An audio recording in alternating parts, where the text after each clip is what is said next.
Printemps 1915. La terre des Flandres a été retournée par l'artillerie sur plusieurs mètres de profondeur. Il ne reste rien de vivant à la surface, ni herbe, ni racines, ni ombre. Puis en quelques semaines, ce désert de boue devient rouge. Personne n'a rien semé. Des graines endormies depuis des décennies, aveugles, enfouies dans le noir, viennent de recevoir un signal. Et voici l'énigme qui traversera tout ce film.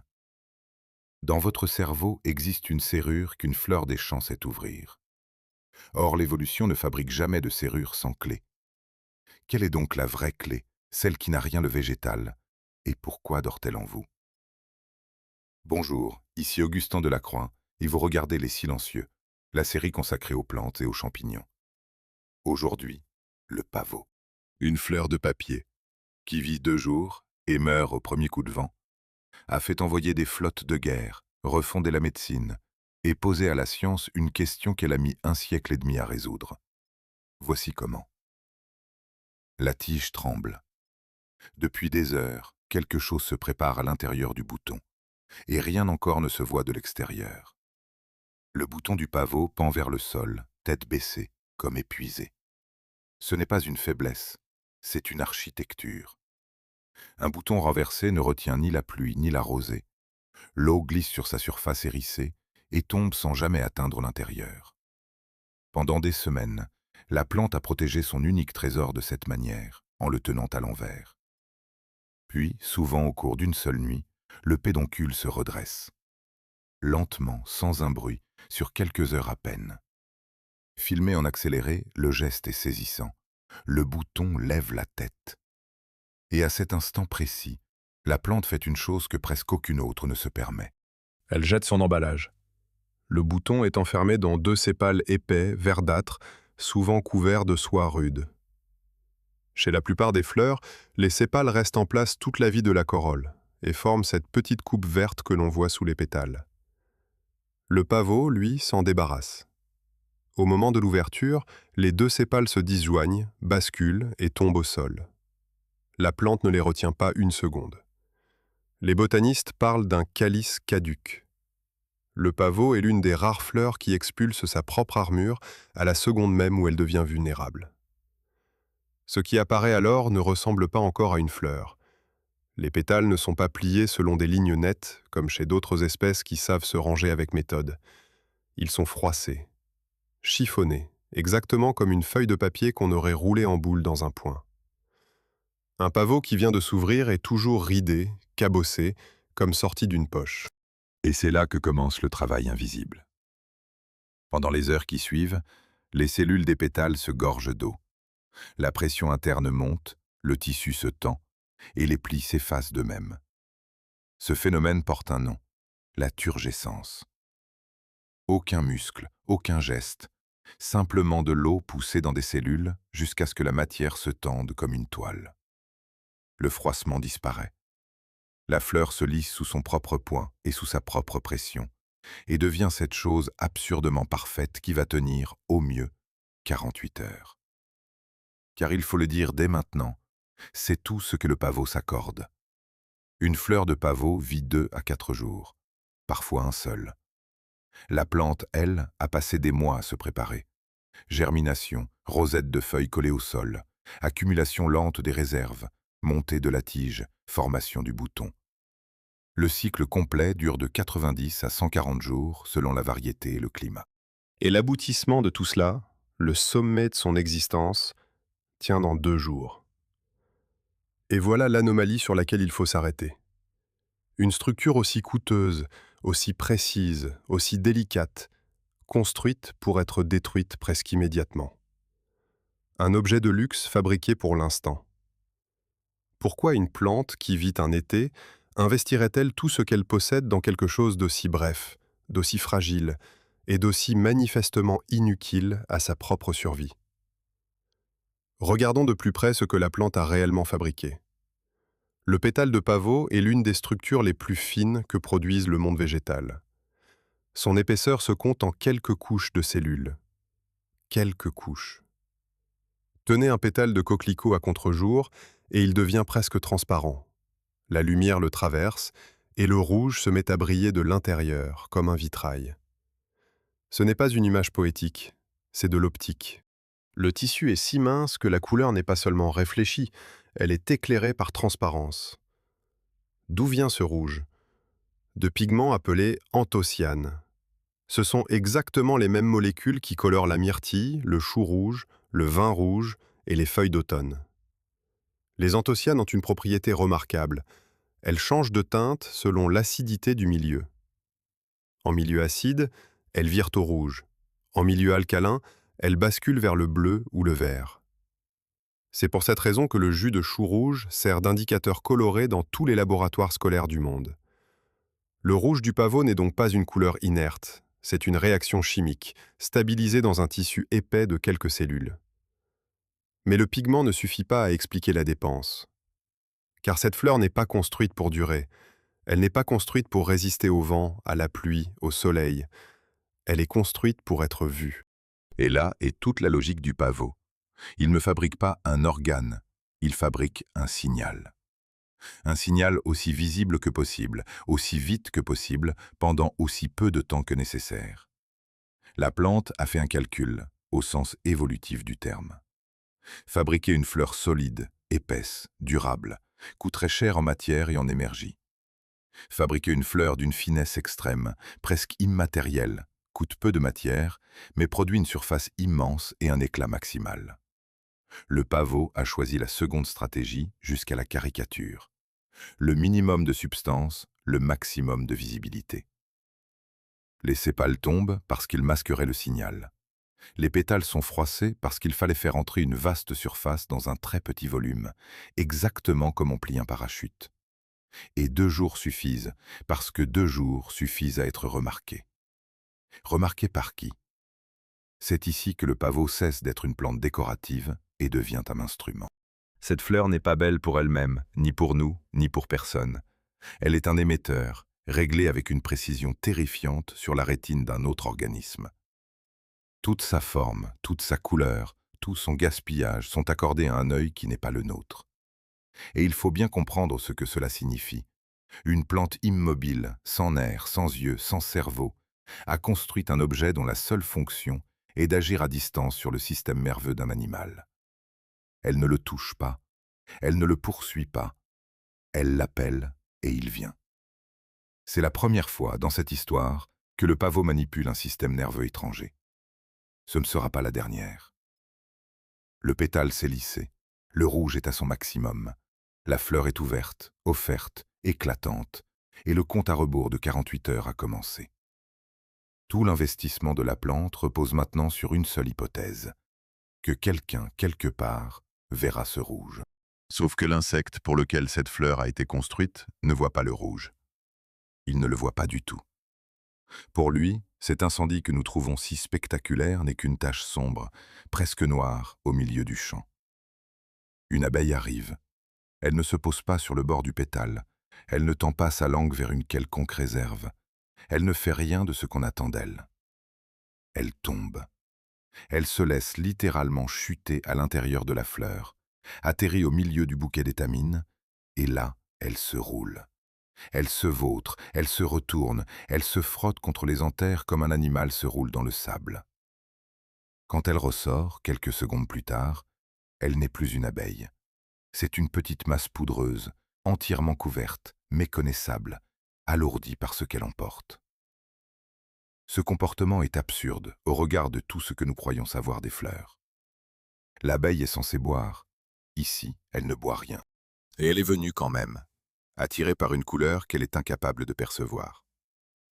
Il faut donc regarder le pavot avec d'autres yeux que les nôtres, littéralement. La vision des abeilles est décalée par rapport à la nôtre. Leur perception est glissée vers les longueurs d'onde courtes. Elles distinguent l'ultraviolet, le bleu et le vert, et elles ne voient pas le rouge.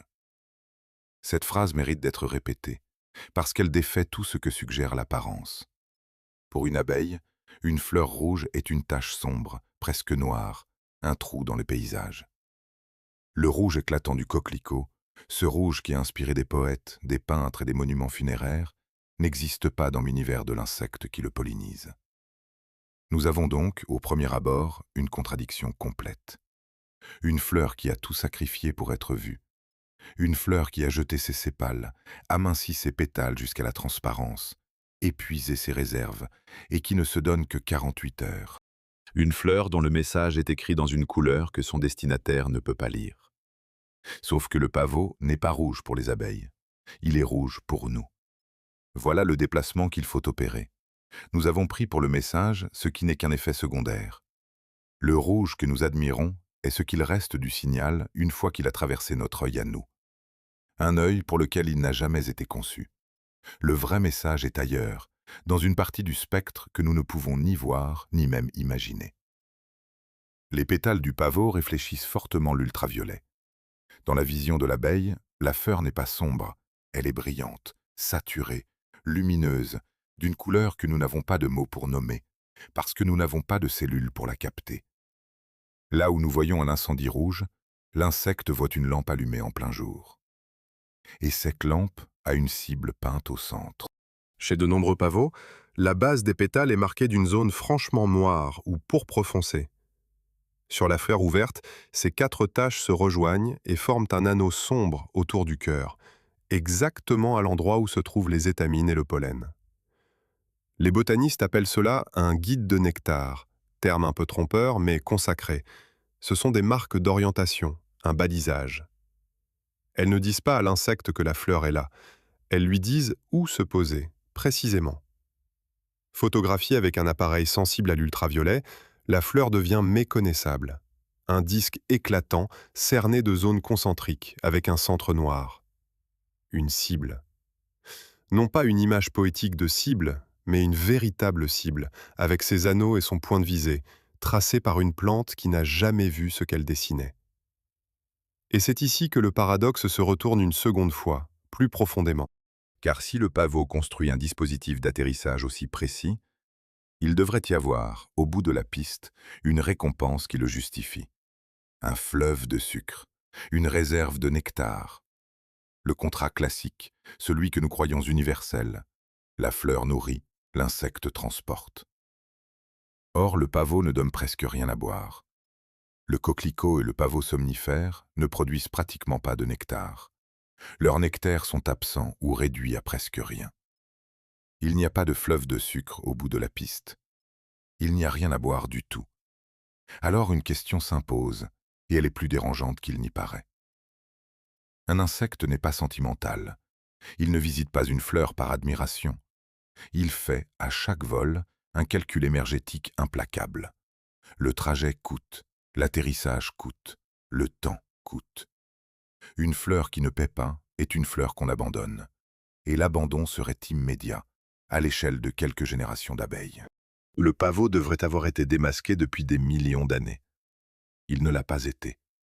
Les insectes continuent d'y venir en masse, avec obstination, jour après jour, ce qui signifie qu'ils sont payés. Simplement, ils ne sont pas payés en sucre, ils sont payés en pollen. Et c'est là que l'échelle du pavot devient stupéfiante. Une seule fleur de pavot peut produire jusqu'à 2,5 millions de grains de pollen. Une seule. Un plant entier, au fil de la saison, en produit des dizaines de millions. Pour fabriquer cette quantité, la fleur est bourrée d'étamines. Plusieurs dizaines, souvent plusieurs centaines, parfois plus d'un millier, serrées en une couronne dense autour de l'ovaire. Il n'y a pas d'espace perdu. Le cœur du pavot est un entrepôt. Pour l'abeille, le pollen n'est pas un accessoire. C'est de la protéine pure, et c'est la nourriture des larves. Une colonie qui manque de nectar a faim. Une colonie qui manque de pollen s'éteint, parce que le couvain ne se développe pas. Le nectar est le carburant des adultes. Le pollen est la chair de la génération suivante. Le pavot a donc changé de marché. Il ne vend pas de boisson, il vend de la matière première. Il ne séduit pas, il approvisionne. Et parce qu'il ne peut pas rivaliser sur la douceur, il écrase la concurrence sur le volume. Une abeille, un bourdon, une cétoine dorée qui entre dans un pavot ne trouve pas un bar, elle trouve un dépôt. Ce qui explique enfin ce comportement si étrange du début. On ne sirote pas un entrepôt, on s'y enfonce. L'insecte tombe dans la fleur, se roule dans les étamines, se charge sur tout le corps et repart en emportant, collé à ses poils, une fraction du capital de la plante. c'est le paiement et c'est aussi le transport. Le pavot fait payer le service en nature avec la marchandise elle-même. Tout dans cette fleur est cohérent. La corolle immense et lisse est une plateforme d'atterrissage, plate, dégagée, sans obstacle. L'anneau sombre est le point de visée. La finesse extrême des pétales permet de dépenser presque toute l'énergie dans les étamines plutôt que dans la structure. Le pavot n'a pas construit une fleur belle, il a construit une machine à charger des insectes, et il l'a construite avec un budget serré. Reste que ce dispositif prodigieux, cette cible ultraviolette, ces millions de grains, ces centaines d'étamines, cette dépense énorme de matière et de temps, tout cela ne vise qu'un seul objectif final: fabriquer des graines. Et la graine du pavot, une fois formée, est une chose dérisoire, un grain de poussière. Il en faut environ 10 000 pour faire un gramme. Un tel gaspillage pour un objet aussi minuscule n'aurait aucun sens s'il n'y avait ceci. Ce grain de poussière est capable d'attendre, de s'éteindre, de disparaître dans le noir et de rester vivant sous terre pendant un siècle, sans bouger, en attendant un signal très précis. Un signal que les hommes, sans le savoir, ont appris à lui envoyer. Prenez une capsule de pavot desséchée, tenez-la par la tige et donnez une simple chiquenaude. Il en sort une petite pluie. Des graines s'échappent en filets réguliers, comme d'une salière, et retombent en cercle autour de vous. Recommencez. Il en sort encore. Et encore. La capsule n'est pas percée par accident, elle n'est pas cassée, elle n'est pas ouverte. Elle est conçue pour cela. Le pavot a inventé la salière bien avant nous. Regardez le sommet de la capsule. Il est coiffé d'un disque plat, divisé en secteurs rayonnants, comme une tarte découpée. Ces secteurs ne sont pas décoratifs. Leur nombre correspond exactement au nombre de compartiments internes du fruit. 8, 10, parfois 18. Et juste sous le bord de ce disque, tout autour, s'ouvrent des pores. De petits orifices alignés en couronne, un par secteur. Les botanistes appellent cela une déhiscence poricide. Le fruit ne se fend pas, ne s'ouvre pas en deux, ne se déchire pas. Il se perce. Quand les graines sont mûres, la capsule sèche et durcit. La tige sèche aussi, mais elle garde son élasticité. Elle devient un ressort. À partir de ce moment, chaque événement du monde extérieur devient un moteur. Une rafale de vent, un animal qui frôle la plante, une goutte de pluie qui frappe le sommet. La capsule bascule, les graines fusent par les pores, la tige se redresse, la capsule bascule à nouveau. Le processus peut durer des semaines. Ce mode de dispersion porte un nom, la ballistochorie, la projection mécanique des graines. Et la variante propre au pavot a reçu un surnom d'une justesse parfaite, le mécanisme de l'encensoir. Comme l'encensoir suspendu à sa chaîne, que l'on balance et qui laisse échapper son contenu par ses ouvertures, la capsule oscille et sème. La portée est modeste, un demi-mètre, quelques mètres tout au plus. Voilà un dispositif d'une élégance mécanique remarquable, mis au service d'un résultat pitoyable. Le pissenlit envoie ses graines à des kilomètres. La bardane s'accroche au pelage d'un chevreuil et voyage. Le pavot, lui, dépose ses enfants à ses propres pieds. Sauf que la portée du pavot ne se mesure pas en distance, elle se mesure en années. La graine de pavot est minuscule. Il en faut environ 10 000 pour faire 1 gramme de graines de coquelicot. Une seule capsule en contient de 1000 à 3000. Un plant bien développé, portant plusieurs capsules, peut en libérer des dizaines de milliers. Ces graines tombent, sont piétinées, enfouies par la pluie, retournées par un ver de terre, emportées par un ruissellement et disparaissent dans le sol. Et là, elles s'arrêtent. Elles ne germent pas. Elles ne pourrissent pas. Elles ne meurent pas. Elles entrent dans un état que les botanistes nomment dormance secondaire. La graine est vivante, mais éteinte. Son métabolisme tourne au ralenti extrême, son enveloppe la protège, et elle attend. Combien de temps? Les données sérieuses parlent de 80 à 100 ans, et davantage. Des graines de pavot enfouies au temps de vos arrière-grands-parents peuvent, aujourd'hui encore, être parfaitement capables de germer. Le sol d'un vieux champ n'est pas un sol. c'est une bibliothèque. Sous chaque mètre carré dorment des milliers de graines appartenant à des générations différentes, empilées par couches, indifférentes au temps qui passe au-dessus d'elles. Et cela pose une question qui n'a rien d'anodin.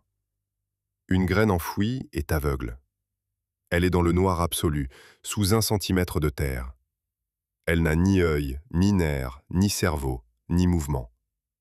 Elle est chimiquement isolée du monde. Et pourtant, il est vital pour elle de savoir une chose, une seule, si le ciel est ouvert au-dessus d'elle. Car germer sous une prairie dense, à l'ombre de graminées installées, c'est mourir en quelques jours. Le pavot est incapable de rivaliser avec des plantes établies. Il ne gagne aucun combat pour la lumière. S'il se réveille au mauvais moment, il est éliminé. Alors comment un objet enterré, immobile et sourd peut-il savoir ce qui se passe à la surface? La réponse tient en 3 instruments, et il faut les prendre un par un. Le premier est un capteur de lumière. Les graines de pavot ont besoin de lumière pour germer. C'est une exigence stricte, et elle explique pourquoi on ne les enterre jamais profondément. Le dispositif qui la rend possible est une protéine appelée phytochrome. Elle existe sous 2 formes, qui se transforment l'une en l'autre selon la lumière qu'elles reçoivent. La lumière rouge la bascule dans un étain. La lumière rouge lointaine la ramène dans l'autre. Or, la lumière filtrée par un couvert végétal n'a pas la même composition que la lumière directe du ciel. Les feuilles absorbent le rouge et laissent passer le rouge lointain. Le phytochrome ne mesure donc pas seulement la présence de lumière, il mesure sa qualité. Il permet à la graine de distinguer un rayon de soleil sur la terre nue d'un rayon filtré par de l'herbe. C'est un capteur qui répond à une question précise. Y a-t-il quelqu'un au-dessus de moi? Le deuxième instrument est un thermomètre différentiel. Un sol nu, sans couverture, chauffe fort au soleil dans la journée et se refroidit brutalement la nuit. Sous une prairie ou une litière de feuilles, ces écarts sont amortis, lissés, presque effacés. Une forte amplitude thermique entre le jour et la nuit est donc une information sans ambiguïté. La terre est à nu. La graine ne perçoit pas la température, elle perçoit la variation. Le troisième instrument n'est pas un capteur, c'est un événement. La perturbation mécanique du sol. Un labour, un éboulement, un sabot, une chenille de char, une explosion. C'est ce qui retourne les couches supérieures et remonte les graines endormies vers la surface, vers la lumière, vers les écarts de température. Assemblons les 3 conditions. Un sol retourné. Aucun concurrent debout. Un soleil qui frappe directement la terre nue. Quel est cet endroit? C'est un champ fraîchement labouré. C'est un chantier. C'est un talus après un glissement de terrain. C'est un champ de bataille. Le front occidental de la Première Guerre mondiale s'est installé sur une terre cultivée depuis des millénaires. Le coquelicot accompagne les céréales depuis le néolithique. Partout où l'homme a labouré pour semer du blé, le coquelicot a semé avec lui, en silence, année après année. La banque de graines des Flandres n'était donc pas mince, elle était colossale, accumulée par des siècles de charrues. La préparation d'artillerie a retourné cette terre comme aucune charrue ne l'avait jamais fait. Les obus ont brassé le sol sur plusieurs mètres, remonté à l'air libre des couches restées intactes depuis des générations. Tout ce qui vivait en surface a été détruit. Il ne restait pas un concurrent. La terre était nue, ouverte, exposée. Les 3 déclencheurs se sont abaissés en même temps. Et il y a un 4e facteur, dont on parle moins. Les explosifs et les éclats ont enrichi le sol en composés azotés, et les ruines, les gravats, le sous-sol calcaire des Flandres ont relevé la teneur en calcaire. Le coquelicot aime précisément les sols calcaires, riches et perturbés. La terre n'est pas seulement devenue vivable pour lui, elle est devenue optimale. Au printemps, les champs sont devenus rouges. Il faut dire ici une chose honnête, qui vaut mieux que la légende. Le coquelicot ne suit pas la guerre. Pline l'Ancien savait déjà, il y a 2000 ans, que le pavot vient derrière la charrue. Le coquelicot suit la terre blessée, et la guerre n'est que la manière la plus efficace de la blesser. Les écologues rangent ces espèces sous un terme précis. Les plantes rudérales, celles des décombres, des bas-côtés, des friches et des ruines. Leur stratégie est simple et impitoyable. Cycle court, Semences innombrables, croissance rapide, aucune capacité à lutter. Le pavot ne remporte jamais la compétition. Il arrive le premier, il travaille sa saison, il ensemence le sol et il cède la place. Le pavot ne survit pas. Le pavot patiente. Et cette patience a un effet secondaire que personne n'avait prévu. Elle l'a rendu inséparable du sol retourné, donc inséparable de la charrue, donc inséparable de l'homme. Depuis le néolithique, il pousse dans nos pas. Ce qui suppose que quelque part, il y a très longtemps, un homme s'est penché sur cette mauvaise herbe rouge et a compris qu'elle n'était pas une mauvaise herbe. Il l'a récoltée. Il l'a semée volontairement. Nous ne savons toujours pas où. Nous ne savons pas non plus qui. Mais nous savons ce qu'il en a fait en premier, et ce n'est pas de la nourriture. Il l'a déposée dans une tombe. Dans le sud de l'Espagne, une grotte s'ouvre dans le flanc d'une montagne. Les hommes qui l'ont fouillé au XIXe siècle y ont trouvé des corps, déposés là il y a plus de 6000 ans, conservés par la sécheresse de l'air. Les défunts n'étaient pas seuls. Auprès d'eux, on a mis des sandales tressées, des paniers d'alpha d'un travail admirable, et des petits sacs de fibres végétales fermés. Dans ces sacs, il n'y avait ni grains, ni viande séchée, ni provisions pour un voyage. Il y avait des capsules de pavot. Ce n'est pas un reste de repas. Ce n'est pas une graine tombée par hasard dans la terre du remblai. Ce sont des capsules, choisies, rassemblées, emballées avec soin dans des sacs tressés et placées à côté d'un mort. Le geste est délibéré. Il a une intention. Et il nous parvient depuis un monde qui n'avait ni écriture, ni métal, ni roue. 6000 ans avant nous, des hommes savaient déjà quelque chose de chaque plante, assez pour la vouloir auprès d'eux dans la mort. Il faut mesurer ce que cela implique. Les plantes que l'homme a domestiquées en premier, il les a domestiquées pour se nourrir. Le blé, l'orge, le pois, la lentille, le lin. La logique est évidente, presque tautologique. On cultive ce qui remplit le ventre. Le pavot fait exception. Il est l'une des toutes premières plantes que l'homme ait prises en main, et ce n'était pas d'abord pour manger. Et lorsqu'on cherche d'où il vient, on se heurte à quelque chose de très étrange. Le pavot somnifère n'existe pas à l'état sauvage. Cette phrase mérite qu'on s'y arrête, parce qu'elle est presque une anomalie dans toute l'histoire de l'agriculture. Chaque plante cultivée a un parent sauvage, vivant, identifiable, que l'on peut aller voir sur le terrain. Le blé a son engrain et son amidonnier sauvage, qui poussent encore aujourd'hui sur les collines du Proche-Orient. Le maïs a la théocinthe, cette herbe mexicaine dont on peine à croire qu'elle soit l'ancêtre d'un épi. Le chou a son chou sauvage sur les falaises maritimes. Partout, la lignée est traçable. Le pavot somnifère, lui, n'a que des cousins. Il existe bien un parent proche, un pavot du bassin méditerranéen occidental, hérissé de soie, longtemps considéré comme l'ancêtre direct. La génétique moderne complique ce récit. Il s'agirait plutôt d'une forme retournée à l'état sauvage, échappée des cultures, ou d'un parent séparé très tôt de la lignée cultivée. Les avis diffèrent, et il serait malhonnête de trancher. Le résultat est le même. Nous avons la plante domestiquée. Nous n'avons pas la plante d'origine. Quelque part, il y a plusieurs millénaires, une population sauvage de pavots a été transformée par la main de l'homme, et cette population sauvage a disparu, absorbée, remplacée ou simplement jamais retrouvée.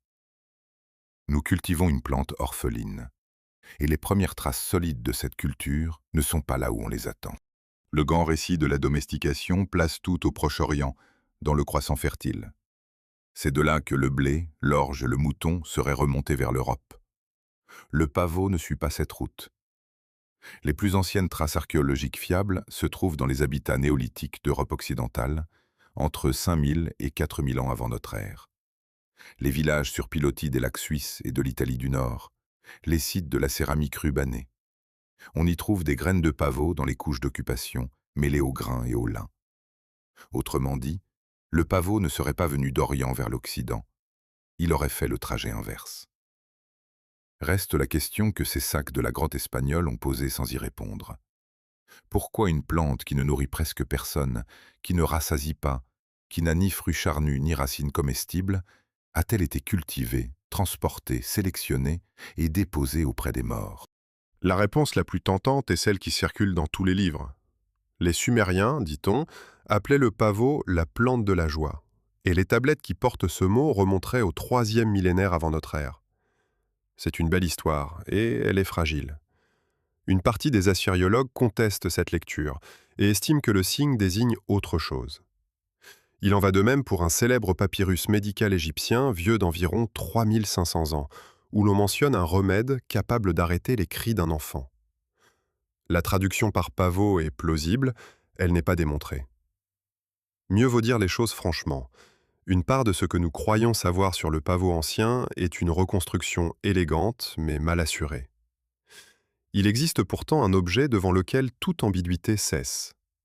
En 1937, sur l'île de Crète, non loin de Knossos, on met au jour une statuette de terre cuite.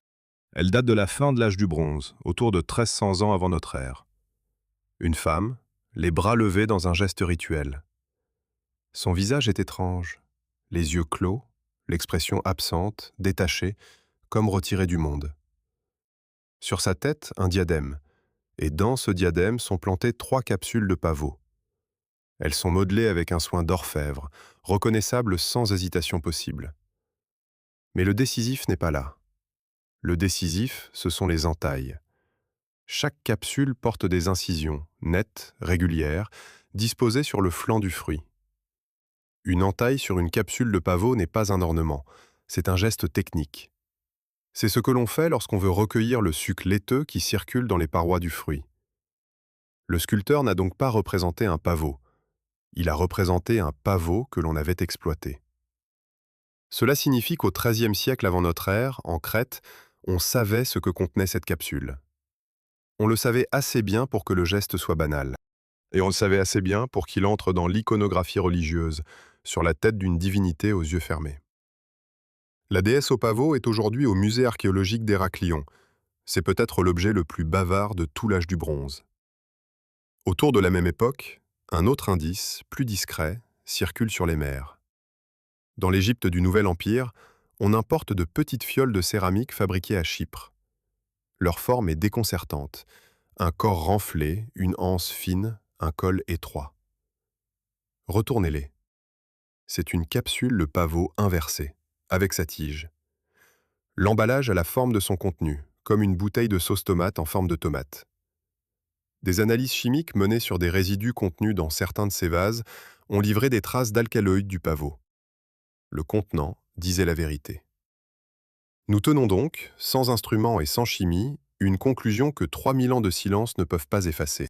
Ces hommes n'ont pas domestiqué le pavot pour sa beauté, ni pour ses graines. Ils l'ont domestiqué parce qu'ils avaient découvert qu'il agissait sur eux, qu'il calmait un enfant qui hurlait, qu'il faisait taire une douleur, qu'il fermait les yeux et retirait du monde. Ils l'ont mis dans les tombes parce qu'il était associé au sommeil, et le sommeil, dans presque toutes les cultures anciennes, est la porte voisine de la mort. Et voici ce qui devrait nous arrêter, plus encore que la statuette. Cet effet était fiable. Il ne dépendait ni de la langue, ni du dieu, ni de l'époque. Un paysan du néolithique espagnol, un prêtre crétois, un médecin égyptien, séparés par des milliers de kilomètres et des siècles entiers, obtenaient de cette plante le même résultat. Un signal chimique produit par une plante des champs traversait des cultures entières sans jamais changer de sens. Une clé ne fonctionne pas au hasard. Si le pavot ouvrait quelque chose chez tous ces hommes, avec cette régularité, c'est que tous ces hommes portaient la même serrure. Pendant 3 millénaires, on a tourné cette clé sans jamais se demander ce qu'elle ouvrait.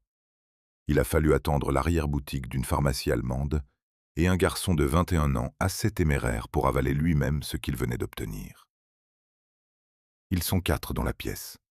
Le plus âgé a 21 ans, les 3 autres sont des adolescents. Sur la table, quelques grains d'une poudre blanche cristalline. Ils l'avalent. Rien, d'abord. Une lourdeur vague. Alors on recommence, avec une dose plus forte.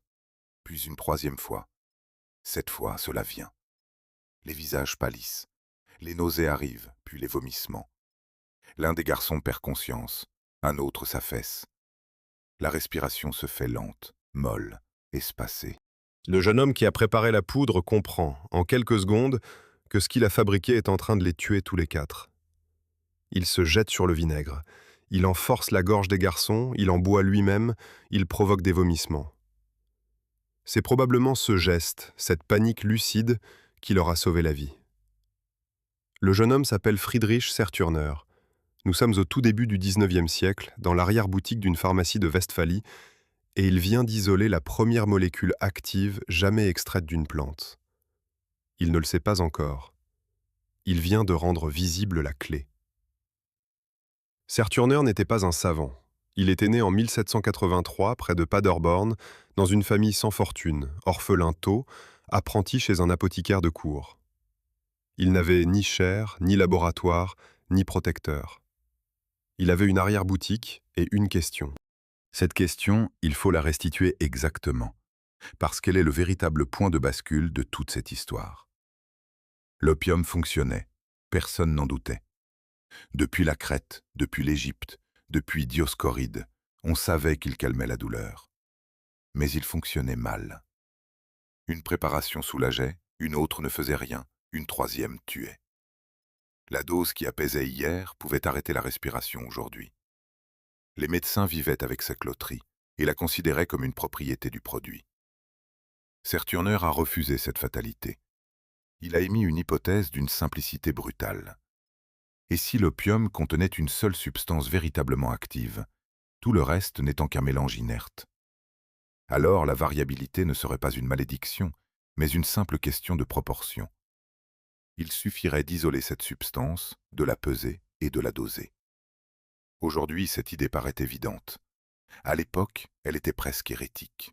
La pensée médicale dominante voulait que les remèdes végétaux agissent d'un bloc, par une vertu globale, indécomposable, propre à la plante entière. Découper une plante en molécules, c'était supposer que la nature avait des pièces détachées. Il a dissous, précipité, lavé, recristallisé, et il a fini par obtenir des cristaux blancs. Ce que ces cristaux ont fait ensuite était théoriquement impossible. Ils ne se comportaient pas comme un acide. Ils réagissaient avec les acides pour former des sels. Autrement dit, cette substance tirée d'un végétal se comportait comme une base, comme un alcali. Cela n'entrait dans aucune case. On admettait que les substances alcalines étaient minérales, la soude, la potasse, la chaux. Les plantes, elles, produisaient des acides, l'acide oxalique, l'acide citrique, l'acide tartrique. Une base végétale n'avait pas le droit d'exister. Serturner venait de découvrir une classe entière de composés dont personne ne soupçonnait l'existence. On les baptisera plus tard alcaloïdes, et le mot lui-même conserve la trace de la surprise initiale. Il vient de l'arabe désignant l'alcali, la soude. Le nom de la famille dit littéralement « ces choses végétales qui se comportent comme des alcalis ». Restait à savoir ce que faisait la poudre.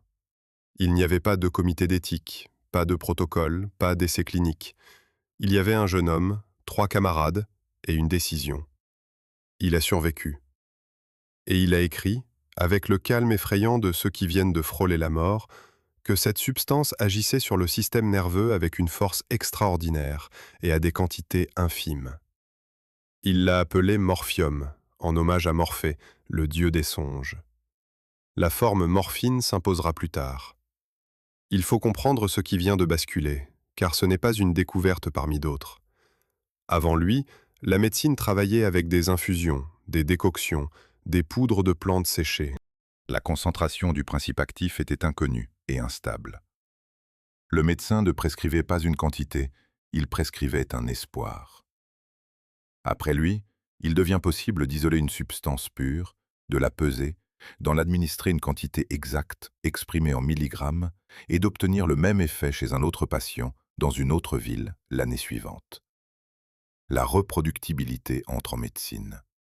C'est là, exactement là, dans une arrière-boutique de province, que naît la pharmacologie moderne. La ligne qui part de cette poudre blanche mène tout droit au comprimé qui se trouve, en ce moment, dans votre armoire à pharmacie. Et la porte, une fois ouverte, ne s'est plus refermée. Les chimistes se sont rués sur les plantes toxiques du monde entier, avec une méthode qui marchait. En moins de 30 ans, ils extraient la strychnine, la caféine, la quinine, la nicotine, l'atropine, puis la cocaïne. Un continent chimique entier venait d'être ouvert, et le pavot en avait été la porte d'entrée. Reste alors une chose difficile à comprendre, et qui ressemble à une injustice. Serre Turner n'a pratiquement rien reçu. Sa première publication, parue en pleine tourmente napoléonienne, passe inaperçue. Personne ne réagit. Le travail dort. Il faudra qu'un chimiste français de premier plan, Gay-Lussac, remarque enfin le mémoire et le fasse traduire pour que le monde savant relève la tête. Une récompense de l'Institut de France finira par lui être décernée, mais avec un quart de siècle de retard. 25 ans. 25 ans pendant lesquels un homme sait qu'il a découvert quelque chose d'énorme et regarde le silence. Pourquoi ce silence? Sans doute parce que sa découverte n'entrait dans aucun cadre existant. Elle ne confirmait rien, elle ne prolongeait aucune école, elle n'avait pas de tuteur. Elle contredisait une évidence et venait d'un apprenti sans titre, dans une langue et un pays périphériques, au milieu d'une guerre européenne. Les idées, comme les graines, ont besoin d'un sol remué pour lever. Le sien ne l'était pas encore. Serre Turner est resté pharmacien. Il a exercé à Hameln, la ville même du joueur de flûte, celui qui, dans la légende, emmène au loin ceux qui l'écoutent. Il a souffert de dépression. Plusieurs témoignages indiquent qu'il est devenu dépendant de sa propre découverte. Il est mort en 1841, à 58 ans. L'homme qui a donné à la médecine le pouvoir sur la douleur n'a pas réussi à s'en sauver lui-même. Et il y a un dernier point, celui qui compte vraiment pour la suite. Serre Turner a isolé la molécule. Il l'a nommée, pesée, dosée. Il a même mesuré sur son propre corps la précision inouïe avec laquelle elle agit sur le système nerveux. Il a livré à la médecine un instrument d'une puissance qu'aucun médicament n'avait jamais eue.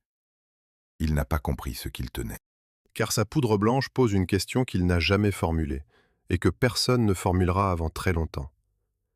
Comment une molécule fabriquée par une mauvaise herbe des champs peut-elle agir sur le cerveau humain à des quantités infimes, avec une précision de mécanisme d'horlogerie, alors que rien, absolument rien, dans l'histoire de l'évolution ne les a jamais mis en présence l'un de l'autre? Cette question va rester en suspens pendant près de 170 ans. Et pendant que les chimistes européens démontaient patiemment la fleur en molécules, la même fleur faisait, elle, quelque chose de tout autre. Elle mettait des flottes de guerre à la mer. 3 immenses bassins ont été creusés au bord de la mer, à Canton. Des centaines d'ouvriers y déversent, jour après jour, des boules brunes tirées de caisses de bois. Plus de 1000 tonnes de marchandises saisies. On y verse de l'eau, on y jette du sel, on y jette de la chaux. Le mélange chauffe, bouillonne, se décompose. Des hommes remuent la masse avec des perches, pieds nus dans la boue, jusqu'à ce que rien ne soit plus récupérable. Puis on ouvre les vannes, et tout part à la mer. Avant de donner l'ordre, l'homme qui dirige l'opération accomplit un rite. Il s'adresse à la divinité de la mer et lui présente ses excuses. Il est sur le point d'empoisonner ses eaux, et il tient à ce que cela soit dit. Cet homme s'appelle Lin Zexu. Nous sommes en 1839, et ce qu'il vient de détruire va déclencher la seule guerre de l'histoire déclarée pour le commerce d'une fleur. Il faut remonter d'un siècle pour comprendre comment on en arrive là. Et le point de départ n'est pas le pavot, c'est le thé. La Grande-Bretagne du XVIIIe siècle est devenue dépendante du thé chinois, et pas seulement par goût. Les importations explosent, et les taxes prélevées dessus alimentent une part appréciable du budget de l'État. Le problème est que ce commerce ne fonctionne que dans un sens. La Chine des Qing ne veut à peu près rien acheter en retour. La réponse de l'empereur Qianlong au roi George III, à la fin du siècle, résume la situation avec une netteté insolente. L'Empire du Milieu possède tout en abondance et n'a nul besoin des produits des barbares. Les Britanniques doivent donc payer, et ils paient en argent métal. Année après année, décennie après décennie, l'argent quitte Londres pour Canton et ne revient pas. Le déficit devient une hémorragie. Il fallait trouver une marchandise que les Chinois achèteraient. On l'a trouvée. Après la conquête du Bengale, au milieu du XVIIIe siècle, la Compagnie des Indes orientales prend le contrôle d'une région où le pavot pousse admirablement. Elle y installe un monopole d'État. Les paysans sont tenus de cultiver le pavot, de livrer la récolte à un prix fixé, et la matière première est transformée dans les manufactures de la compagnie, puis vendue aux enchères à Calcutta. Vient ensuite l'astuce, et elle est juridique. La compagnie ne fait pas entrer l'opium en Chine. Elle a bien trop à perdre, car son commerce légal du thé passe par Canton et elle ne veut pas le compromettre. Elle vend donc sa marchandise aux enchères à des négociants privés. Ce sont eux qui la transportent et la remettent aux contrebandiers chinois. Les mains restent propres. Le trafic, lui, est d'État. Les chiffres racontent le reste. Le commerce se mesure en caisses, chacune pesant environ 60 kg. Dans les années 1730, il en entre à peu près 200 par an. Dans les années 1770, un millier. En 1820, 4 à 5 000. Dans les années 1830, 20 000. À la veille de la crise, on approche les 40 000 caisses. En un siècle, le volume est multiplié par 200. L'effet économique recherché se produit exactement comme prévu. Le flux d'argent s'inverse. Le métal précieux quitte désormais la Chine. Le système monétaire chinois, adossé à l'argent, commence à se disloquer. La monnaie de cuivre, celle des paysans, se déprécie face à l'argent, et c'est la population rurale qui encaisse le choc. À cela s'ajoutent des millions de consommateurs dépendants.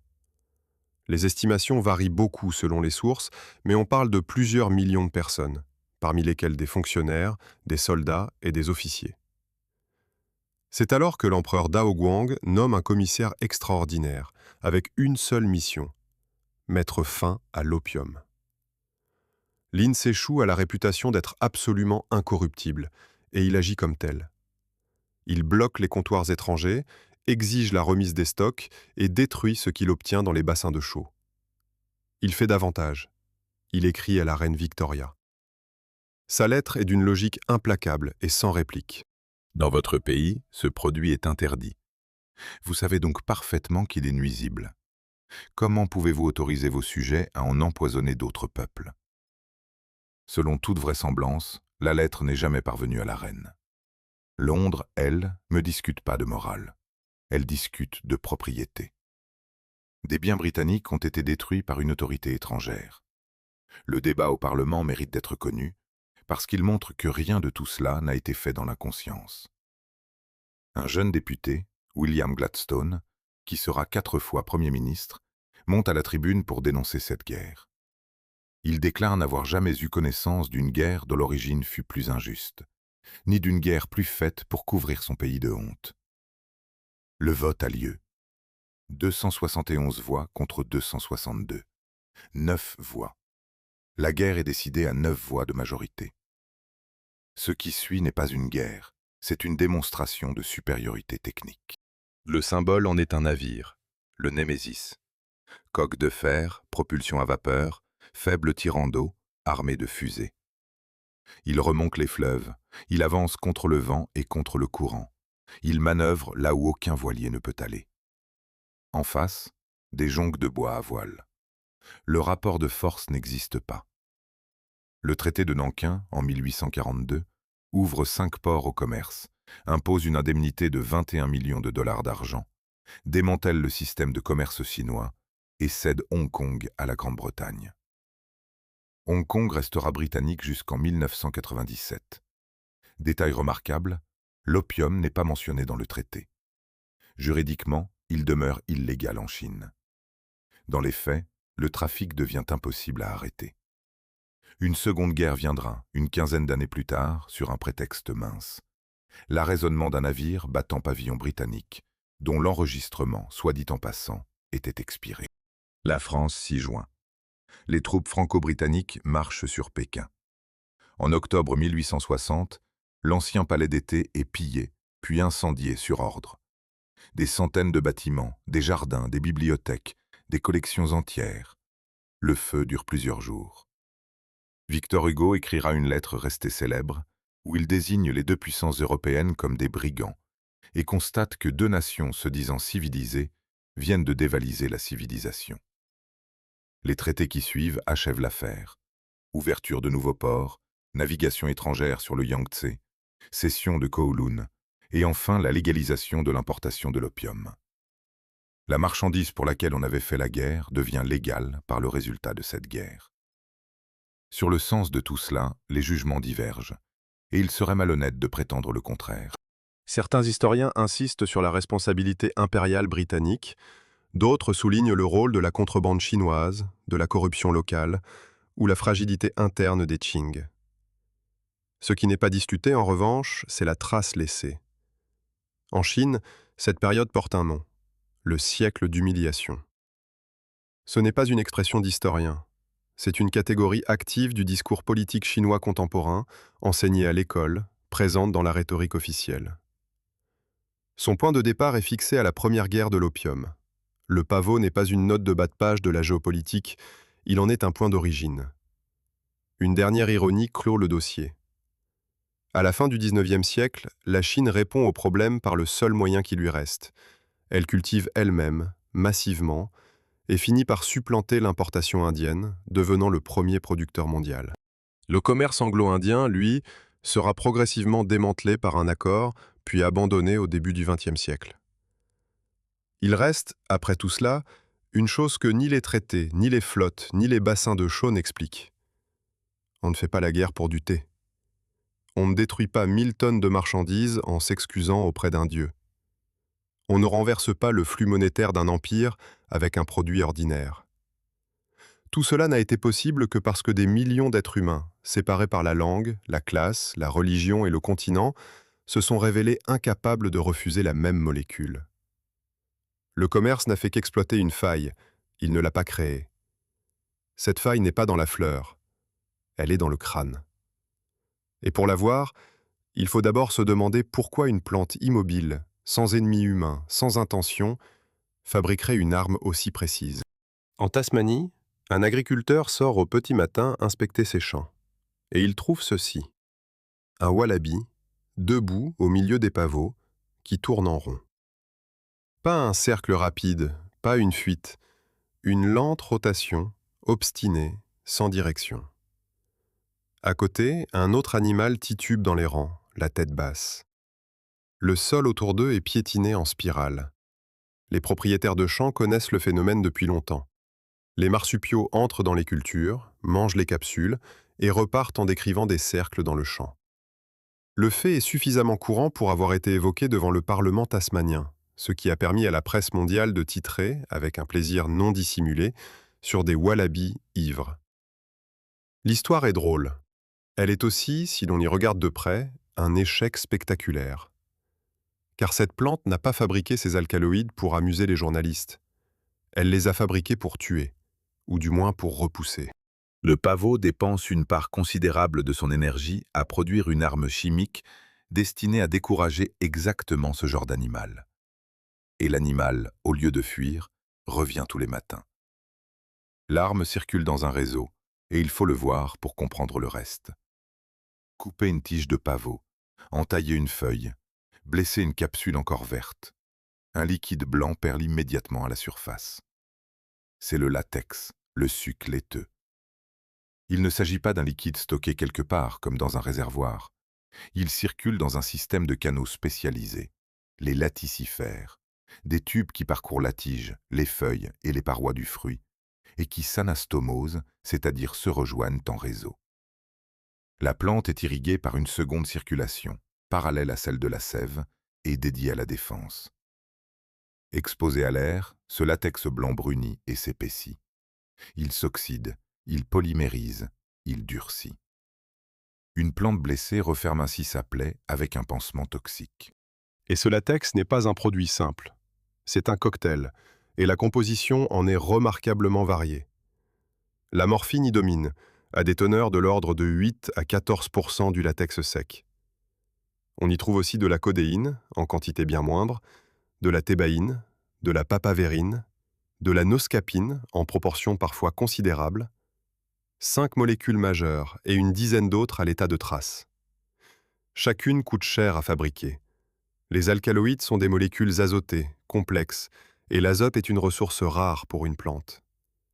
Le pavot investit dans cet arsenal une fraction significative de ce qu'il possède. Pourquoi ? La réponse tient en un mot. Elles sont amères et elles sont toxiques. Une chenille qui mord une feuille de pavot reçoit dans la bouche un liquide gluant, poisseux, au goût abominable, qui colle ses pièces buccales et qui l'empoisonne. Un herbivore qui broute une tige apprend en une seule fois. Le message est chimique, il est immédiat, et il ne demande ni épines, ni fuite, ni muscles. Une plante ne peut pas courir, elle doit donc gagner sur place, et elle le fait avec de la chimie. Ce n'est pas une invention isolée du pavot, c'est la stratégie majoritaire du règne végétal, et la liste des armes est étrangement familière. La caféine est un insecticide. Elle paralyse et tue les insectes qui s'attaquent aux jeunes feuilles du caféier. La nicotine est un insecticide, l'un des plus efficaces jamais employés en agriculture. La capsaïcine du piment est une molécule dissuasive, dirigée notamment contre les mammifères. La strychnine, la théobromine du cacao, les tanins du thé, tout cela relève de la même logique, de la défense chimique. Et voici l'ironie la plus complète de toute l'histoire de l'alimentation humaine. L'homme a systématiquement recherché, cultivé, sélectionné et raffiné les plantes qui essaient de l'empoisonner. Il a bâti des empires commerciaux sur elles. Le café, le thé, le chocolat, le tabac, le piment, le pavot. La liste de nos plaisirs quotidiens est une liste de poisons végétaux. Nous avons pris les armes chimiques de plantes qui voulaient nous chasser, et nous en avons fait le contenu de nos tasses. Reste alors une question qui ne se laisse pas contourner, et c'est peut-être la plus vertigineuse de tout ce film. Une arme est faite pour une cible. Le pavot vise des insectes, des limaces, des herbivores. Il vise des systèmes nerveux simples, petits, rapides. Il a affiné ses molécules pendant des millions d'années contre ces adversaires-là. Comment se fait-il alors que ces mêmes molécules, tirées d'une plante annuelle des champs, atteignent le cerveau d'un mammifère de 70 kg avec une précision d'horloger? Non pas en l'assommant, non pas en le rendant malade, non pas comme le ferait un poison brutal, mais en se fixant sur des points précis du système nerveux, en supprimant la douleur, en modifiant l'humeur, en ralentissant la respiration, en agissant à des doses infimes et de manière parfaitement reproductible. Un poison mal ciblé fait des dégâts, celui-ci fait des réglages. Une arme qui rate sa cible ne devrait pas fonctionner aussi bien sur une cible pour laquelle elle n'a jamais été conçue. Et il y a plus troublant encore. Ce même arsenal contient des molécules qui ne ressemblent pas du tout à une arme. La papavérine, par exemple, n'agit absolument pas comme la morphine. Elle ne touche pas les mêmes cibles nerveuses. Elle relâche les muscles lisses, ceux des vaisseaux sanguins et des viscères, et elle est utilisée à ce titre en cardiologie et en urologie. Elle est un décontractant, pas un stupéfiant. La noscapine, elle, a longtemps servi contre la toux. Et depuis quelques décennies, elle est étudiée pour une raison inattendue. Elle interfère avec les microtubules, ces structures qui séparent les chromosomes lors de la division cellulaire. Cela en fait un candidat exploré dans la recherche anticancéreuse. Quant à la thébaïne, elle est presque dépourvue de vertus antidouleurs, et elle est toxique. Mais c'est à partir d'elle que l'industrie fabrique, par hémisynthèse, plusieurs molécules majeures. Parmi elles, la naloxone. Il faut mesurer ce que cela signifie. La naloxone est l'antidote des surdoses d'opioïdes. C'est la molécule que l'on injecte à un être humain dont la respiration s'est arrêtée et qui le fait respirer à nouveau en quelques minutes.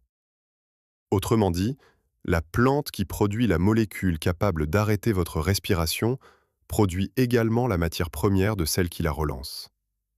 Le poison et le contrepoison poussent sur la même tige. Aucune finalité là-dedans, aucun dessein. Le pavot n'a rien prévu, ne sait rien de nous et ne fabrique pas d'antidote pour notre usage. Il produit une famille de molécules apparentées, issues des mêmes voies chimiques internes, comme un atelier qui fabriquerait des variations sur un même moule.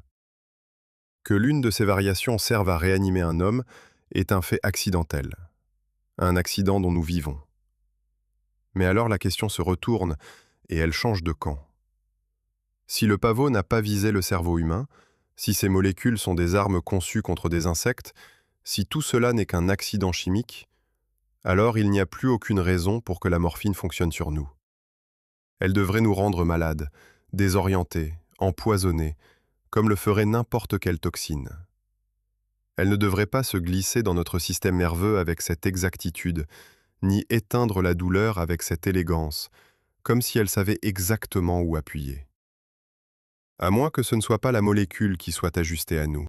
À moins que quelque chose en nous ne soit déjà ajusté à elle. Ce que le wallaby, l'homme, la souris et le rat ont en commun, ce n'est pas d'avoir rencontré le pavot. C'est de posséder, dans le cerveau, la même pièce. Une pièce ancienne, présente chez les vertébrés depuis des centaines de millions d'années, bien avant que la première fleur ne s'ouvre sur cette planète. L'arme n'a pas manqué sa cible. La cible était installée depuis toujours, et elle attendait. Un militaire américain se présente à un contrôle antidopage de routine. Il n'a rien pris, rien fumé, rien avalé d'inhabituel. Le résultat tombe, positif aux opiacés. Sa carrière est en jeu. Il jure qu'il n'a rien fait. Il dit vrai. La veille, il a mangé un gâteau au pavot. Ce scénario s'est produit assez souvent et de manière assez documentée pour que les autorités américaines relèvent en 1998 les seuils de détection des tests aux opiacés, précisément afin d'éliminer ces faux positifs. La même année, l'armée américaine a purement et simplement interdit la consommation de pavot à ses militaires, et cette interdiction est toujours en vigueur. Nous voici donc devant une situation absurde. Une brioche du dimanche déclenche le même signal analytique qu'un stupéfiant. Et pourtant, il faut le dire tout de suite et sans détour, dans la graine de pavot, il n'y a pas d'alcaloïdes. Pas peu, pas des traces, rien. La raison est anatomique, et elle est d'une beauté sèche. Les alcaloïdes du pavot circulent dans le latex, et le latex circule dans les laticifères, ce réseau de canaux qui irrigue la tige, les feuilles et la paroi de la capsule. Or, ce réseau s'arrête à la paroi. Il n'entre pas dans la graine. La graine se développe à l'intérieur du fruit, attachée à des cloisons internes, mais elle n'est pas raccordée à la circulation défensive de la plante. Elle est en dehors du système. Une frontière invisible, épaisse de rien du tout, sépare le végétal le plus chargé d'histoire pharmacologique de l'ingrédient le plus banal de nos boulangeries. D'un côté du tube, la morphine. De l'autre, une graine comestible. Cela est une logique évolutive limpide. Une plante empoisonne ses tissus pour survivre, mais elle a besoin que ses graines soient dispersées, tolérées, ignorées. Empoisonner sa propre descendance serait un contresens. Alors d'où viennent les résultats positifs? Du dehors. À la récolte, les capsules sont ouvertes, battues, brassées. Les graines entrent en contact avec le latex séché des parois et une infime fraction s'y dépose, à la surface. Ce n'est pas dans la graine, c'est dessus. Les quantités sont dérisoires. Le lavage et le traitement industriel les réduisent encore, et l'Union européenne encadre les teneurs maximales. Il n'y a donc aucun effet pharmacologique. Un gâteau au pavot n'endort personne, ne calme aucune douleur, n'agit sur rien. Le problème n'est pas biologique, il est analytique. Nos instruments sont devenus plus sensibles que la réalité qu'ils mesurent. Nous avons construit un détecteur si fin qu'il entend le bruit de fond du monde. Et pendant ce temps, cette graine que l'on soupçonne à tort est, en elle-même, un objet remarquable. C'est un concentré. 40 à 50% de sa masse est constituée de matière grasse, davantage, selon les variétés, que dans une graine de tournesol. Le pavot n'est pas un décor sur une baguette, c'est une oléagineuse. Sur le plan minéral, les chiffres sont spectaculaires. Le pavot contient environ 1400 mg de calcium pour 100 g. Le lait en contient autour de 120, 10 fois moins. C'est ici qu'il serait facile de mentir, et beaucoup ne s'en privent pas. Car ces 1400 mg supposent que l'on mange 100 g de pavot, ce que personne ne fait jamais. La portion réelle est une cuillère à café, 3 grammes, au mieux une cuillère à soupe. Nous ne sommes plus dans le même monde de chiffres. Et il y a pire, le pavot est riche en acide phytique et en oxalate, deux composés qui se lient au calcium, au fer, au zinc et au magnésium, et les enferment dans des complexes que l'intestin n'absorbe pas. Le calcium est présent, il n'est pas entièrement disponible. Il existe une parade, et elle est ancienne. Faire tremper, chauffer et surtout broyer longuement dégrade une partie de ces composés et améliore l'accès aux minéraux. Ce qui signifie que le geste culinaire traditionnel, celui qui consiste à écraser interminablement le pavot dans un mortier avec du sucre, n'était pas seulement une question de goût. C'était, sans le savoir, un procédé nutritionnel. Le pavot est donc un excellent appoint en calcium, en magnésium, en cuivre, en manganèse et en fibres. Ce n'est pas un substitut du lait. Ce n'est pas non plus une source d'oméga 3. Ces graisses sont dominées par l'acide linoléique, un oméga 6, et l'oméga 3 y est presque absent. Et non, une brioche au pavot n'aide pas à dormir. Il n'y a rien dedans pour cela. Il vaut mieux dire ces choses honnêtement. Le pavot est assez extraordinaire pour se passer de légende. Ce qu'il est aussi, c'est la carte du monde qu'il a dessinée. En Europe centrale et orientale, on utilise le pavot bleu, presque noir, au goût franchement noisette. Il n'y est pas un décor, mais une garniture à part entière. Dans le gâteau roulé, la couche de pâte de pavot doit atteindre l'épaisseur d'un doigt. La République tchèque, pays de 10 millions d'habitants, est l'un des premiers producteurs mondiaux de pavots alimentaires, et son pavot bleu fait référence sur le marché international. Une petite nation d'Europe centrale est une superpuissance du pavot. Plus à l'est, la graine entre dans la koutia, le plat rituel des tables de Noël slaves, blé, miel, noix, pavot. Sa présence n'y est pas décorative. Le pavot y porte une symbolique de sommeil, de mémoire, de lien avec les morts. C'est un plat de commémoration. 6000 ans après les petits sacs de la grotte espagnole, la même graine est encore posée sur la table, dans le même rôle, pour parler aux absents. La ligne n'a jamais été coupée. Au Bengale, tout change. Le pavot y est blanc, plus gros, plus doux, et il ne sert pas de garniture, il sert d'épaississant. On le trempe, on le broie en pâte, on l'incorpore aux sauces, qu'il lie et rend velouté. Certains plats bengalis reposent entièrement sur lui, comme ces pommes de terre à la pâte de pavot dont la région a fait un emblème. Nulle part ailleurs le pavot n'est mangé de cette façon, ni avec cette révérence. L'ironie est amère. C'est précisément au Bengale que la Compagnie des Indes orientales avait organisé son monopole. Sur la même terre, l'amour du pavot et la tragédie du pavot. Reste un usage que personne n'attend, et qui est peut-être le plus surprenant. Pressez la graine, et vous obtenez une huile claire, jaune pâle, au goût de noisette. Elle est comestible, elle est appréciée en France sous le nom d'huile d'œillette, mais ce n'est pas là son destin le plus glorieux. L'huile de pavot est l'une des 3 grandes huiles cicatives de la peinture à l'huile, avec l'huile de lin et l'huile de noix. Le mot cicatif est trompeur. Cette huile ne sèche pas au sens où l'eau sèche, rien ne s'évapore. Elle polymérise. L'oxygène de l'air vient souder entre elles les molécules d'acide gras, les liant en un réseau tridimensionnel, jusqu'à ce que le liquide devienne un film solide et transparent. Ce n'est pas un séchage, c'est une réaction chimique. Un tableau à l'huile n'est pas une couche de peinture posée sur une toile, c'est un solide en train de se construire lentement pendant des décennies. Et l'huile de pavot possède une vertu que l'huile de lin n'a pas. Elle jaunit beaucoup moins avec le temps. Sur des tons sombres et chauds, cela n'a guère d'importance. Sur les blancs et les bleus clairs, c'est décisif. Un ciel broyé à l'huile de lin peut se réchauffer en un siècle et virer imperceptiblement. C'est pourquoi les fabricants ont broyé le blanc et les couleurs claires à l'huile d'œillette. Ce qui veut dire que les ciels des impressionnistes, ces bleus pâles et ces nuages, ont été peints avec du pavot. Le prix à payer est une pellicule plus lente à durcir et plus fragile, plus encline à craqueler avec les siècles, ce que les restaurateurs savent bien.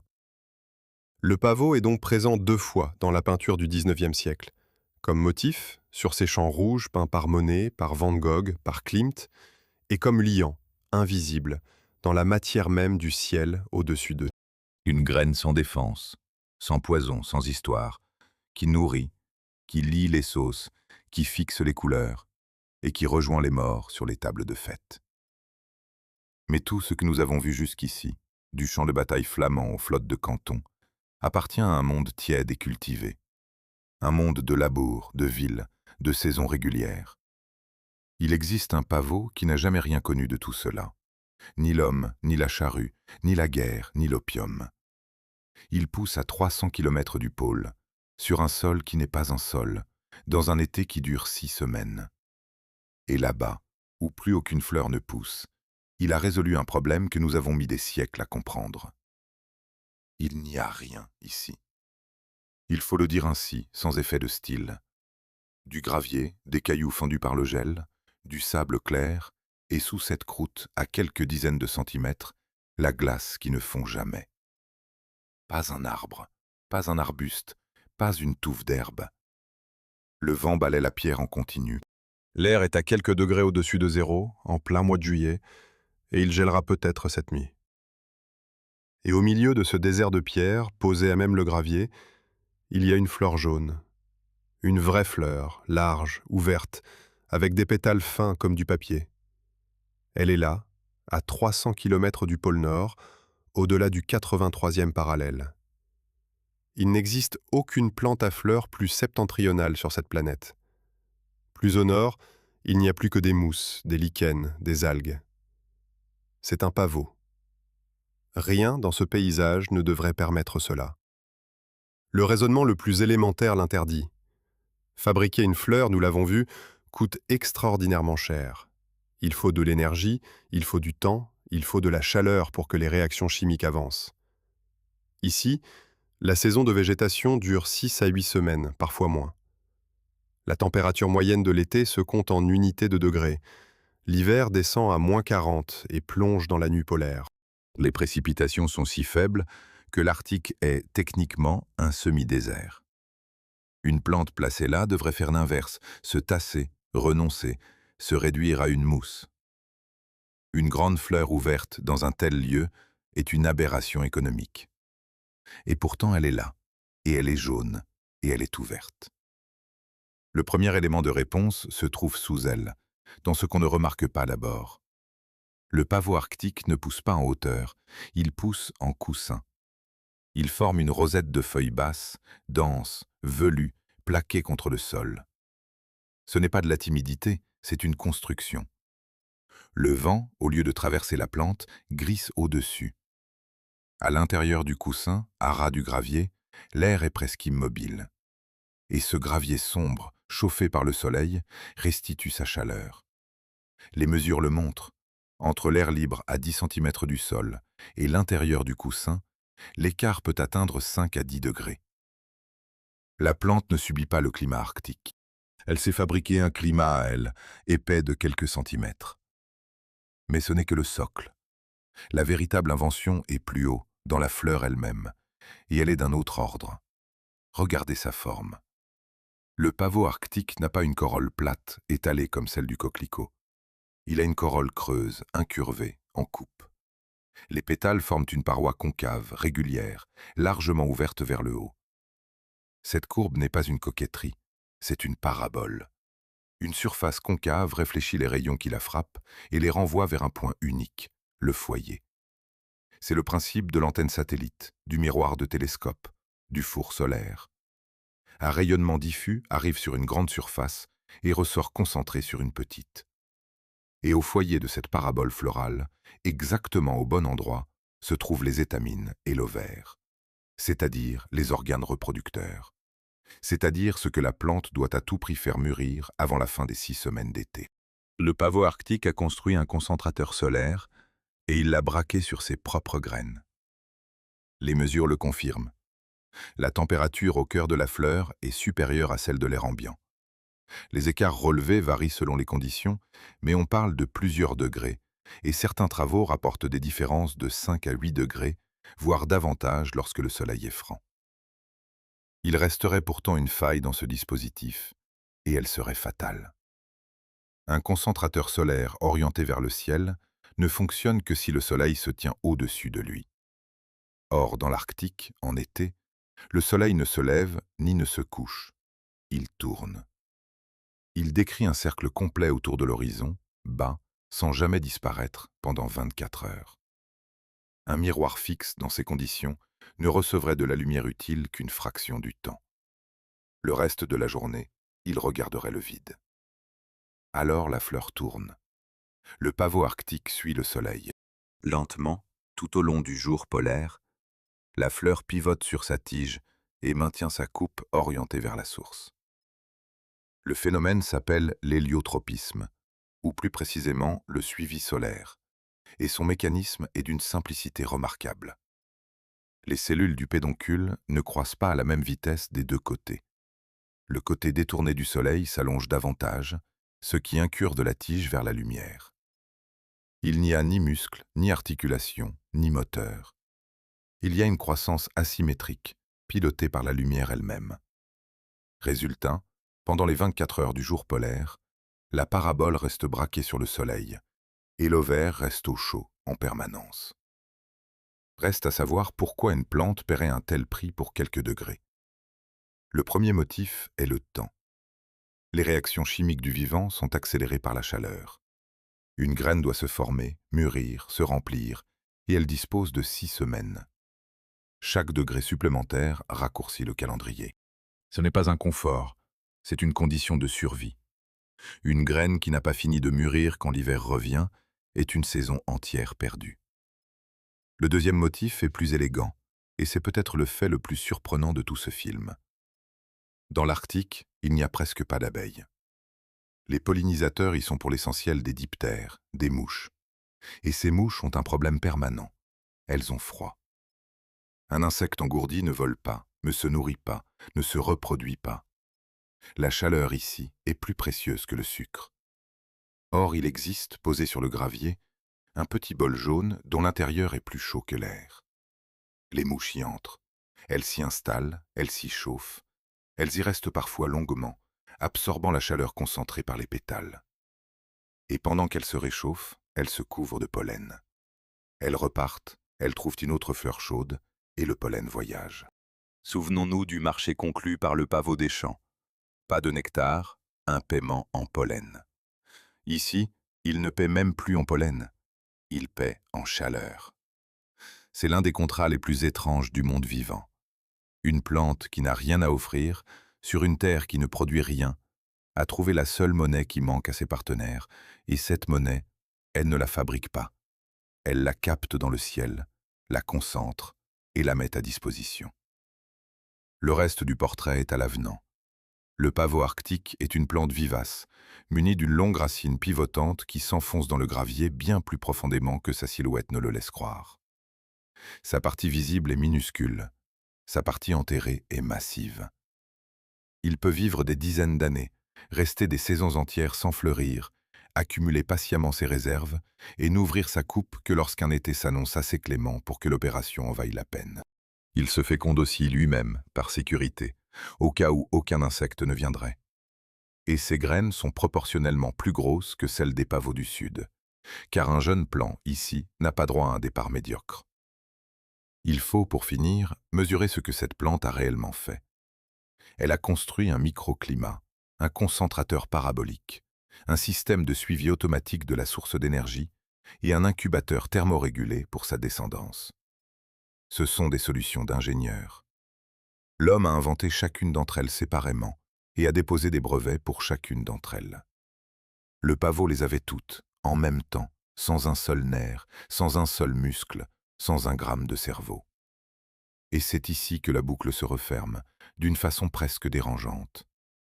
Là-haut, sur la pierre gelée, le pavot a trouvé le moyen de manipuler le corps d'un autre être vivant, sans jamais le toucher. Il a compris, si l'on peut employer ce mot, quel était le point faible d'une mouche arctique. Et il a construit un dispositif qui exploite ce point faible avec une précision absolue. La mouche entre dans la fleur parce qu'elle ne peut pas faire autrement. Son organisme réclame de la chaleur, et la chaleur est là. Le pavot des champs, lui, a fait exactement la même chose avec nous. Il a trouvé le point faible, et il l'a exploité. Sauf que son instrument n'était pas la chaleur. Son instrument était une molécule. Et cette molécule a trouvé, dans notre cerveau, une serrure qui l'attendait depuis des centaines de millions d'années. Il est temps de dire enfin ce que cette serrure ouvre, et pourquoi vous la portez. Un homme est étendu sur le sol. Il ne respire plus. Sa peau vire au gris, ses lèvres bleuissent, ses pupilles sont réduites à des têtes d'épingle. Le cœur bat encore, faiblement. Le corps est intact, rien n'est cassé, aucune blessure. Simplement, la commande qui ordonne au thorax de se soulever a cessé d'être transmise. Quelqu'un pulvérise dans sa narine quelques gouttes d'un liquide clair. 1 minute passe. 2. Et l'homme inspire. Il ouvre les yeux, se redresse, désorienté, furieux, vivant. Rien dans son corps n'a été réparé, rien n'a été soigné. Une molécule est simplement venue en déloger une autre. On a retiré une clé d'une serrure. Ces deux molécules, celle qui a arrêté sa respiration et celle qui l'a relancée, sortent de la même plante. Il faut maintenant remonter à la question posée au début de ce film, car nous avons enfin tout ce qu'il faut pour la résoudre. Au milieu du XXe siècle, les pharmacologues savaient que la morphine ne se répandait pas au hasard dans le cerveau. Elle se fixait sur des points précis. En 1973, 3 équipes travaillant indépendamment, en Amérique et en Europe, apportent la preuve expérimentale de ce que l'on soupçonnait. Il existe, à la surface des neurones, des récepteurs spécifiques aux opiacés. Des serrures. Et la découverte, au lieu de clore l'affaire, ouvre un gouffre. Car un récepteur n'est pas une commodité. C'est une protéine complexe, coûteuse à fabriquer, encodée dans le génome, entretenue génération après génération, ajustée avec une précision extrême à la forme d'une molécule particulière. L'évolution n'entretient pas de telles machines par courtoisie. Un récepteur n'existe que s'il a un ligand, une molécule faite pour lui, qui l'active et qui remplit une fonction utile. Or, le pavot et l'homme se sont séparés sur l'arbre du vivant il y a des centaines de millions d'années. Notre ancêtre commun avec cette fleur était un organisme unicellulaire. Il n'avait ni cerveau, ni neurones, ni récepteurs, ni douleur. La conclusion est inévitable, et elle est vertigineuse. Ce récepteur n'a pas été construit pour le pavot. Il n'a rien à voir avec lui. Il existait avant lui, il existerait sans lui. Ce qui signifie qu'il possède sa propre clé. Une clé qui n'est pas végétale. Une clé fabriquée par vous, en ce moment même, à l'intérieur de votre crâne. Il fallait la trouver. En 1975, à Aberdeen, John Hughes et Hans Kosterlitz isolent, à partir de cerveaux, 2 petits peptides, de courtes chaînes d'acides aminés, dont l'action reproduit celle de la morphine. Ils les nomment encéphalines, d'un mot grec signifiant « dans la tête ». D'autres suivront, les endorphines, les dynorphines, les endomorphines. Une famille entière. Le mot endorphine mérite qu'on s'y arrête, parce qu'il porte en lui toute l'ironie de cette histoire. Il est construit à l'envers. Il signifie morphine endogène, morphine intérieure. Nous avons découvert la substance de la fleur d'abord, et la substance de notre propre corps ensuite. Nous avons donc nommé une molécule humaine, vieille de centaines de millions d'années, d'après une molécule végétale découverte dans une arrière-boutique en 1804. Le pavot a donné son nom à ce qui existait bien avant lui. Reste à savoir à quoi sert cette pharmacie intérieure. Elle éteint la douleur d'abord, pas la cause, le signal. C'est ce système qui explique un fait que tout le monde connaît sans le comprendre. Un soldat au combat, un joueur sur un terrain, un accidenté qui porte secours aux autres. Ils reçoivent une blessure grave et ne la sentent pas pendant un temps. Ce n'est ni du courage ni de la volonté, c'est un dispositif de survie. Dans une situation critique, la douleur devient un handicap et le cerveau la coupe. Les opioïdes internes sont l'interrupteur. Elles distribuent ensuite de la récompense. La sensation de chaleur et de calme après un long effort physique, après un rire, après un repas. Ce système y participe. La fameuse euphorie du coureur lui a longtemps été entièrement attribuée, même si les travaux récents accordent un rôle important à d'autres molécules. Le tableau est plus complexe qu'on ne le disait. Et elle fait une troisième chose, la plus inattendue. Elle tient le lien social. Les recherches menées chez les primates montrent que le système opioïde est profondément impliqué dans l'attachement. L'épouillage entre singes, le contact, la présence des siens, tout cela passe en partie par lui. Des travaux ont montré qu'en bloquant ces récepteurs, on rend le contact social nettement moins agréable. Résumons ce que fait cette machinerie, aussi simplement que possible. Elle dit au corps « Tout va bien, tu n'as pas mal, tu es en sécurité, tu es parmi les tiens. » Voilà la serrure. Voilà ce qu'elle commande. Et voilà pourquoi la clé du pavot est si dévastatrice. Elle n'ouvre pas une porte accessoire, elle ouvre la porte du réconfort lui-même. Reste la dernière énigme, la plus fine. La morphine est un alcaloïde végétal, une structure rigide de carbone et d'azote. L'endorphine est un peptide, une chaîne d'acides aminés. Chimiquement, ces deux molécules n'ont rien en commun. Elles n'appartiennent pas au même monde, elles ne sont pas synthétisées par les mêmes voies, elles ne se ressemblent en rien sur le papier. Alors comment la première peut-elle prendre la place de la seconde? Parce qu'un récepteur ne lit pas une formule, il lit une forme. Une serrure ne vérifie pas la composition d'une clé, elle vérifie que les reliefs soulèvent les bonnes goupilles. Et la morphine possède, dans sa structure tridimensionnelle, un fragment dont la géométrie coïncide avec le fragment critique du peptide humain.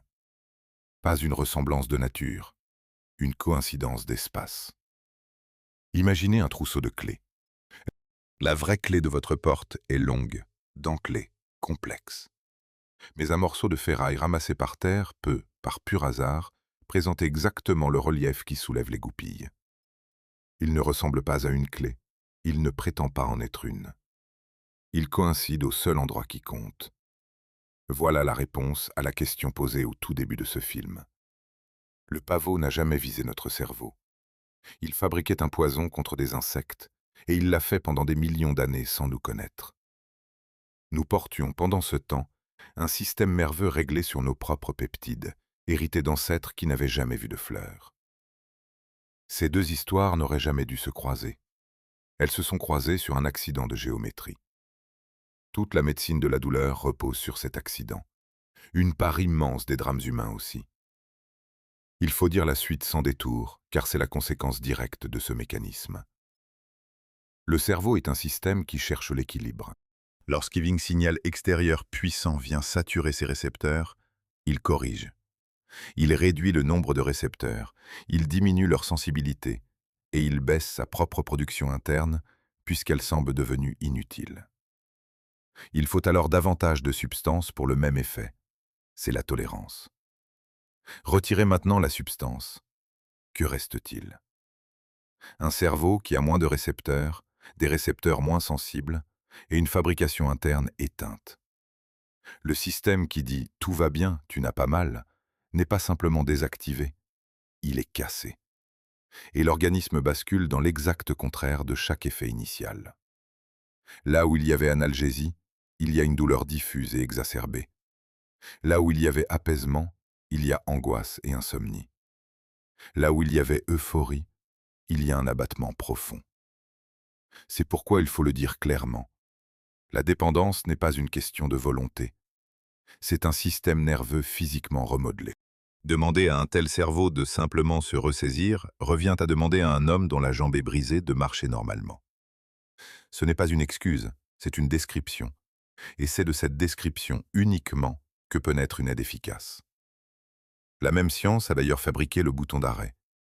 La molécule pulvérisée dans la narine de l'homme au début de cette partie s'appelle la naloxone. Elle se fixe sur le récepteur plus fortement que la morphine, mais sans l'activer. Elle occupe la serrure et en chasse l'autre clé. Et elle est obtenue à partir de la thébaïne, un alcaloïde du pavot. La plante fournit le poison, la plante fournit l'antidote. Cette molécule est si essentielle qu'elle a valu au pavot un statut unique sur la planète. La morphine et la codéine ne peuvent pas être synthétisées industriellement de façon rentable. Leur structure est trop complexe. La synthèse totale existe depuis les années 50, mais c'est un exploit de laboratoire, pas une production. Tous les opioïdes médicaux du monde poussent donc dans des champs. Il n'y a pas d'autre source. Et parce qu'il faut à la fois des champs et un contrôle, il existe à Vienne un organisme international qui fixe chaque année la quantité de pavots que la planète entière a le droit de cultiver. C'est, à ma connaissance, la seule plante agricole soumise à une planification mondiale centralisée. La seule espèce végétale surveillée depuis l'espace, champ par champ. Une dernière contradiction, sur laquelle les avis divergent et qu'il serait malhonnête de trancher. La production légale mondiale couvre largement les besoins médicaux des pays riches, au point d'accumuler des excédents, tandis que l'Organisation mondiale de la santé constate qu'une grande partie de l'humanité vit dans des pays où l'accès aux antidouleurs opioïdes est faible ou nul. Le médicament existe, il est produit, et il n'arrive pas partout où l'on souffre. Les causes invoquées varient selon les analyses. Barrières réglementaires, crainte des abus, logistique, coût. Ce n'est plus une question de botanique, c'est une question qui nous concerne, nous. Alors revenons une dernière fois au champ. Une fleur de papier, ouverte 48 heures, sans nectar, sans nerf, sans intention. Une graine grosse comme un grain de poussière, capable d'attendre un siècle dans le noir. Une capsule qui sème comme une salière. Une plante qui ne gagne aucun combat, qui arrive seulement la première sur la terre blessée. Elle a été déposée dans des tombes il y a 6000 ans. Elle a couronné une déesse aux yeux fermés. Elle a fait envoyer des flottes de guerre, brûler un palais, basculer un empire. Elle a fondé la pharmacologie moderne dans l'arrière-boutique d'un jeune homme de 21 ans. Elle a donné à l'humanité son pouvoir sur la douleur, et l'une de ses pires blessures. Et elle n'a rien voulu de tout cela. Le pavot ne nous a jamais cherchés. Il n'a jamais rien su de nous. Il produisait une défense contre des chenilles, et cette défense s'est trouvée porter, sur l'une de ses faces, un relief exactement conforme à une serrure que nous portions déjà, sans le savoir, depuis des centaines de millions d'années. La serrure, elle, n'a jamais été faite pour lui. Elle a été faite pour nous consoler. C'est elle qui coupe la douleur quand il le faut, qui nous rend la présence des autres douce, qui nous dit que nous sommes en sécurité. Le pavot n'a fait que découvrir par accident l'endroit exact où l'être humain est le plus tendre. Merci d'être resté jusqu'ici. Si ce voyage vous a appris quelque chose, laissez un pouce levé et abonnez-vous à la chaîne. C'est ce qui permet à ces films d'exister. Ici Augustin Delacroix pour Les Silencieux, et je vous donne rendez-vous très bientôt auprès d'un autre organisme qui n'a ni voix, ni mouvement, ni intention, et qui a pourtant changé le monde.